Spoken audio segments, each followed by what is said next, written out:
जय श्री राधा कृष्ण। वैशाख का ये पावन महीना थोड़े में अधिक फल देने वाला महापुण्यदायी मास है। उस पर इस महीने की विशेष तिथियां जैसे गंगा सप्तमी तो भक्तों को माला माल करने वाली है।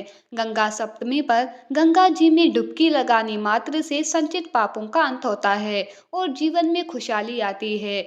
अब आज इस वीडियो में आपको गंगा सप्तमी की दो पौराणिक कहानियां बताती हूँ। प्रेम मन और भाव से सुनना। हाथ में फूल चावल दक्षिणा जरूर रखना।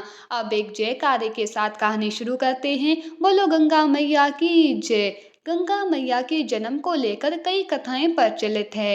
एक कथा के अनुसार वामन रूप में राक्षस बलि से संसार को मुक्त कराने के बाद ब्रह्मा जी ने भगवान विष्णु के चरण धोए और उस जल को अपने कमंडल में भर लिया। फिर इसी जल से गंगा का जन्म हुआ। इसीलिए गंगा जी को विष्णुपति कहा जाता है। दूसरी कथा के अनुसार जब भगवान शिव ने नारद मुनि ब्रह्मदेव तथा भगवान विष्णु के समक्ष गाना गाया तो इस संगीत के प्रभाव से भगवान विष्णु का पसीना बहकर निकलने लगा, जिसे ब्रह्मा जी ने अपने कमंडल में भर लिया और इसी कमंडल के जल से गंगा का जन्म हुआ। बोलो गंगा मैया की जय। हर हर गंगे जय माँ गंगे। बहुत समय पहले की बात है। उत्तराखंड के एक छोटे से गांव में राघव नाम का एक युवक रहता था। वो एक साधारण किसान था, लेकिन पिछले कुछ वर्षों से उसका जीवन कष्टों से घिरा हुआ था।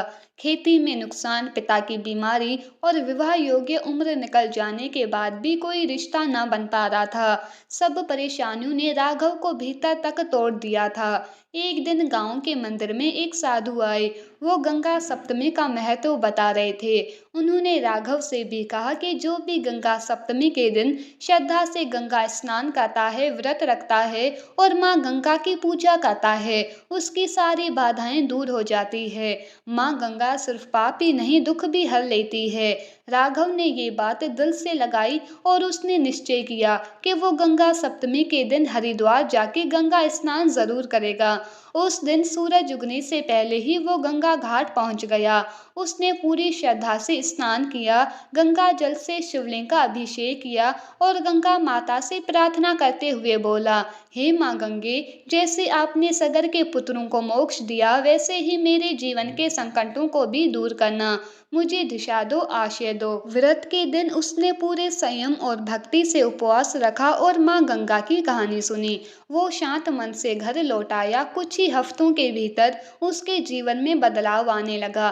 पहले तो उसके खेत में इस प्रकार की अद्भुत सफल हुई जो वर्षों में पहले कभी नहीं हुई थी। फिर एक वैद्य ने उसके पिता की जो इतनी असाध्य बीमारी थी उसको भी जड़ से ठीक कर दिया। और सबसे चमत्कार की बात, उसे एक शिक्षित, विनम्र और धार्मिक कन्या से विवाह का प्रस्ताव मिला। उसका मिलन ऐसे हुआ जैसे विधि ने उन्हें मिलाने का ही रास्ता खोल रखा हो। राघव जानता था कि ये कोई संयोग नहीं है, ये माँ गंगा की कृपा है। और इसके बाद उसने हर साल गंगा सप्तमी पर व्रत और गंगा में स्नान का संकल्प लिया।